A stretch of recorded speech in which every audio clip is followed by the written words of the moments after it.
Hello friends, welcome to studies. तो आज की इस वीडियो में हम लोग गोला और अर्धगोला यानी स्फीयर एंड हेमिस्फीयर के बारे में पढ़ेंगे और उनके सूत्रों के बारे में पढ़ेंगे।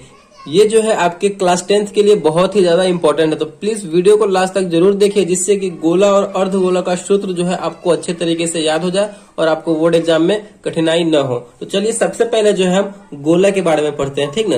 गोला किसे कहते हैं, गोला का डिफिनेशन क्या होता है और गोला का फिगर क्या होता है उसको समझिए, जिससे कि आपको ये फॉर्मूला जो है ऑटोमेटिक याद हो जाए। तो गोला यहाँ पे पहले हम पढ़ते हैं। तो गोला कह रहा है, तो सबसे पहले हमें एक गोला बना लेना, ठीक। एक गोला बना लेंगे। यहाँ पे सिर्फ हम यहाँ पे पेन से बना रहे हैं, जिससे कि थोड़ा क्लियर नहीं बन पा रहा है। तो गोला यहाँ पे बना लिए, गोला बन गया। तो इसमें एक सेंटर होगा, बिल्कुल एक सेंटर होगा।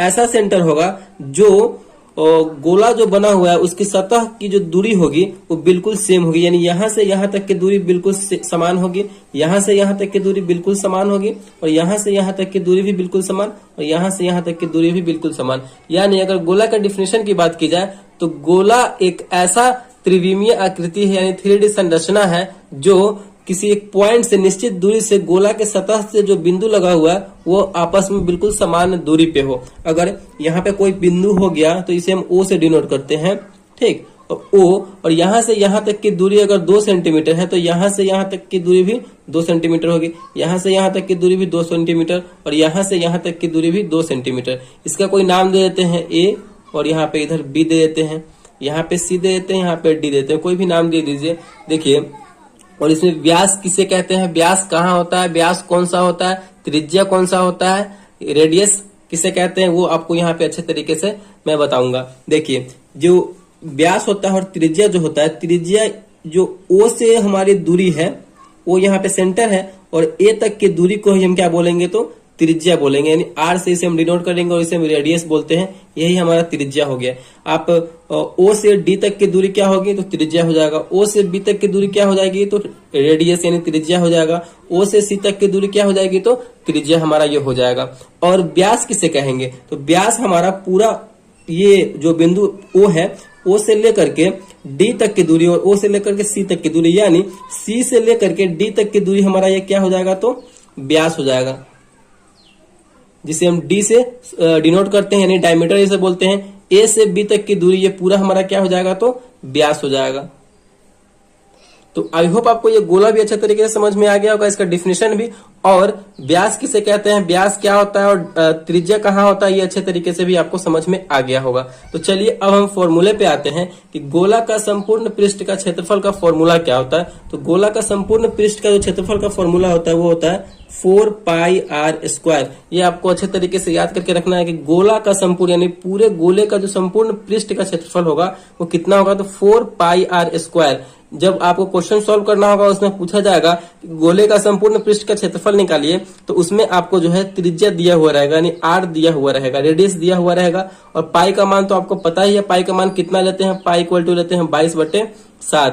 तो पाई का मान हमें यही रखना होता है, 4πr², यही इसका फॉर्मूला हो जाएगा। इस पे आप सॉल्व कर देंगे तो आपका गोला का संपूर्ण पृष्ठ का क्षेत्रफल यहाँ से निकल के आ जाएगा। अब बात करते हैं गोले का आयतन। तो गोले का आयतन का फॉर्मूला क्या होता है, 4/3πr³, ठीक। गोले का आयतन क्या होता है, 4/3πr³। जब भी चलते हैं कि खोखले गोले का आयतन, देखिए गोला जो होता है एक सॉलिड भी होता है और खोखला भी होता है। जैसे कि अगर हम कोई बॉल लेते हैं, बैट बॉल वाला बॉल लेते हैं, तो ये अंदर से खोखला रहता है, ठीक। तो यही ले लीजिए खोखले गोले का आयतन। ये उसका फॉर्मूला क्या हो जाएगा, तो इसका फॉर्मूला होता है 4/3π इंटू बड़ा R³ माइनस छोटा R³। जब खोखले गोले की बात होगी तो उसमें 2 त्रिज्या दिए हुए रहेंगे, एक बड़ा वाला त्रिज्या, एक छोटा वाला त्रिज्या। तो 4/3π इंटू बड़ा R³ माइनस छोटे R³ को घटा देना है, तो हमारा खोखले गोले का आयतन भी यहाँ से निकल जाएगा। तो आई होप आपको जो है गोला का जो भी सूत्र है हमने वो यहाँ पे ये करा दिया, और गोला से रिलेटेड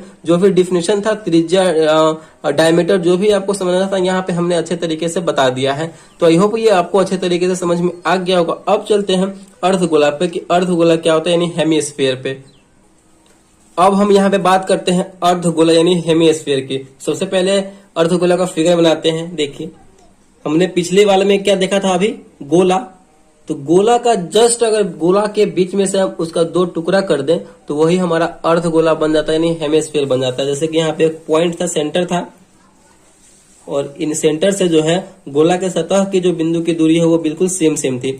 अगर कोई नाम दे देते हैं यहाँ पे, अगर इस गोला में से हम इसके बीच में से 2 टुकड़े कर दें यहाँ पे, तो ये क्या बन जाएगा, हमारा अर्ध गोला बन जाएगा। जैसे कि अगर 2 टुकड़ा करेंगे, यहां से अगर 2 टुकड़ा करेंगे, ऊपर से पार्ट इसका हटा देंगे, तो ये क्या बन जाएगा, इस तरीके से बन जाएगा। यानी 2 टुकड़ा हो गया, ये बीच में से ऊपर वाला पार्ट हमने हटा दिया, तो यही हमारा अर्ध गोला बन गया। ठीक, यही हमारा अर्ध गोला हो गया, हेमिस्फीयर हो गया। तो इसी को हम लोग बोलते हैं अर्ध गोला। अगर अर्ध गोले के फॉर्मूले पे आए, तो अगर अर्ध गोले के कुल पृष्ठ का क्षेत्रफल, जो हमारा आधा पार्ट बचा हुआ है अर्ध गोला का, उसका अगर कुल पृष्ठ का क्षेत्रफल निकाला जाए तो उसके लिए किस फॉर्मूले का यूज किया जाएगा, तो उसके लिए फॉर्मूला बनेगा 3πr²। यानी इसमें पाई का मान 22/7 और जो अर्ध गोला में आपका जो त्रिज्या दिया हुआ रहेगा वो हम यूज करेंगे, तो हमारा अर्ध गोले का कुल पृष्ठ का क्षेत्रफल यहाँ पे निकल के आ जाएगा। अब बात करते हैं कि अर्ध गोले का वक्र पृष्ठ का क्षेत्रफल यानी आधा, इसमें भी वक्र पृष्ठ का क्षेत्रफल अगर निकाला जाए तो उस फॉर्मूले का क्या होगा, कैसे यूज करेंगे, तो 2πr²। अर्धगोले का वक्र पृष्ठ का क्षेत्रफल निकालने के लिए बोले तो हम 2πr का यूज करेंगे, तो हमारा अर्धगोले का वक्र पृष्ठ का क्षेत्रफल यहाँ पे निकल के आ जाएगा। अब बात करते हैं कि अर्धगोले का आयतन निकालना हो तो किस फॉर्मूले का यूज करेंगे। अर्धगोले का आयतन निकालने के लिए हम 2/3πr³, तो इसका हम यहाँ पे यूज करेंगे। तो आई होप आपको जो है गोला और अर्ध गोला से रिलेटेड यहाँ पे सारे फॉर्मूले जो हैं आपको क्लियर हो गए होंगे। अगर वीडियो आपको अच्छा लगा और पसंद आया तो प्लीज वीडियो को एक लाइक कीजिएगा और चैनल पे नया है तो चैनल को सब्सक्राइब जरूर कीजिएगा। Thank you.